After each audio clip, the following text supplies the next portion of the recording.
ನಮ್ಮ ನಗರದಲ್ಲಿ ನಮ್ಮ ವಿದ್ಯಾನಗರ ಅಲ್ಲಿ ಲೈಟಿನ ಸಮಸ್ಯೆ ಇದೆ.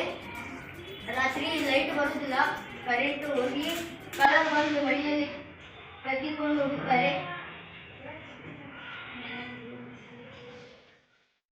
ಚಲೋ ನೀರಿಲ್ರಿ, ಮತ್ತೆ ಜೋಳದಾಗ ಏನೇನೋ ಹುಳ ಉಳ್ಬಾರ್ದಾಗಿ, ಮತ್ತು ಚರಂಡಿ ವಾಸನೆ ಹಾಕಿ ಮತ್ತು ಬೀದಿ ದೀಪ ಹಾಕಿದ್ರಿ. ಅದಕ್ಕೆ ನೀವು ಬಗ್ಗೆ ಹಚ್ಕೊಡ್ರಿ.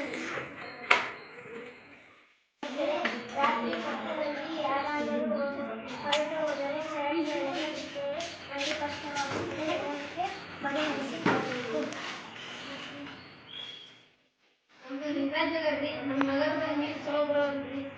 ಒಂದು ಸ್ವಲ್ಪ ಕಲಾತ್ರಿ ಎಲ್ಲ ಆರೋಗ್ಯ ಕೆಟ್ಟಾಗುತ್ತದೆ. ಎಲ್ಲರೂ ಹಾಸ್ಪಿಟ್ಲಿಗೆ ಅಡ್ಮಿಟ್ ಆಗತ್ತಾರೆ. ಚಲೋ ನೀವು ಮಾಡಿಸ್ತೀವಿ, ಜಲ್ದಿ ಮಾಡಿಸ್ಬೇಕು. ಬೇಡಿಕೆಗೆ ಸಮಸ್ಯೆಗಳನ್ನು ಶೀಘ್ರದಲ್ಲೇ ಪರಿಹರಿಸಿಕೊಡಿ. ನಗರಕ್ಕೆ ಕಾರ್ಪೊರೇಟರನ್ನು ಕಳಿಸಿ ಅದನ್ನು ಪರಿಶೀಲಿಸಿ ನಿಮಗೆ ಮಾಡಿಸಿಕೊಡ್ತೇವೆ. ಬೀದಿ ದೀಪ ಖಾಲಿಯಾಗಿದೆ, ಅದು ಹೊರಟಿದೆ. ಅದರ ಸಲುವಾಗಿ ಆಕ್ಸಿಡೆಂಟ್ ಆಗುತ್ತಿದೆ. ಮಕ್ಕಳಿಗೆ ಓದಲು ತೊಂದರೆ ಆಗುತ್ತಿದೆ. ಅದನ್ನು ಪರಿಹರಿಸಬೇಕೆಂದು ನಾವು ಸಭಾನಾಯಕರಿಗೆ ಹೇಳಿ ಮಾಡಿಸಿಕೊಡುತ್ತೇವೆ.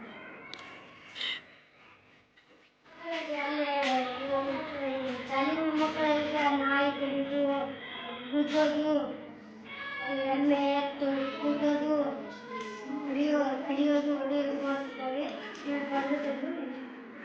ಅಲ್ಲಿ ಬಂದು ಅದನ್ನು ಅವರಿಗೆ ಸಭಾನಾಯಕರಿಗೆ ಹೇಳಿ ನಾವು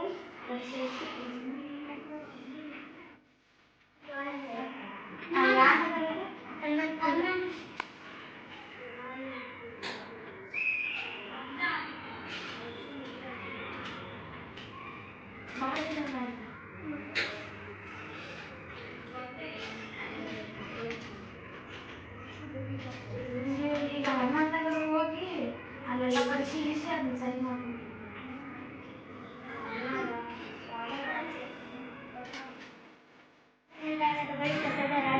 ಬಸ್ ನಿಲ್ದಾಣದ ಬಳಿ ಕಸದ ರಾಶಿ ಬಿದ್ದಿದೆ.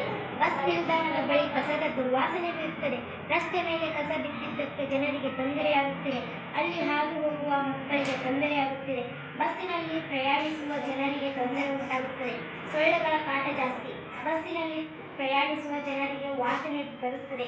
ಬಸ್ಸಿನಲ್ಲಿ ಪ್ರಯಾಣಿಸುವ ಜನರಿಗೆ ಸೊಳ್ಳೆಗಳ ಕಾಟ ತುಂಬಾ ಉಂಟಾಗುತ್ತದೆ. ಕಸದ ಗುಡ್ಡೆಗಳು ದುರ್ವಾಸನೆ ಬೀರುತ್ತದೆ.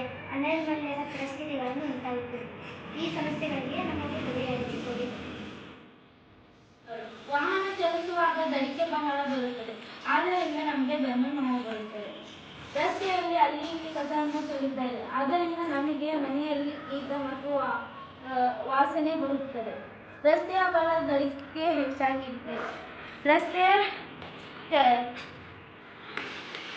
ರಸ್ತೆ ಬಹಳ ಗುಂಡಿಯಾಗಿ ಆಗಿರುವುದರಿಂದ ವಯಸ್ಸಾದವರಿಗೆ ನಡೆಯಲು ಬರುತ್ತಿಲ್ಲ. ಮನೆಯ ಮುಂದೆ ಗುಂಡಿಗಳು ಬಹಳ ಆಗಿದ್ದಾವೆ.